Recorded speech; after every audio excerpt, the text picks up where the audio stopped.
Algış ayak, bal ayak. Kolumuza alayık. Tilimiz bile calayık. Amin. Allah'tan gelen kıyılıklardan barımıza kenge kalayık. Amin. Bek gitsinle sabanla. Yaşamasın amanla. Amin.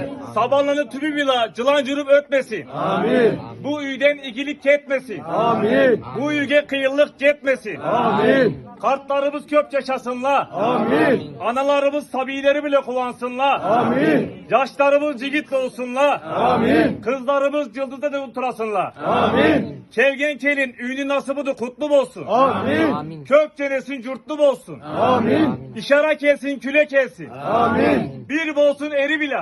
Amin. Et bolganca teri bile. Amin. Kartka kurtka baçkış bolsun. Amin. Süymeklikke açkış bolsun. Amin. Bek suaptu algıç ayaklı hürmeti. Amin. Canık olsun algıç etkin iki dünyalara beti. Amin. Ben algıç edebilmeme.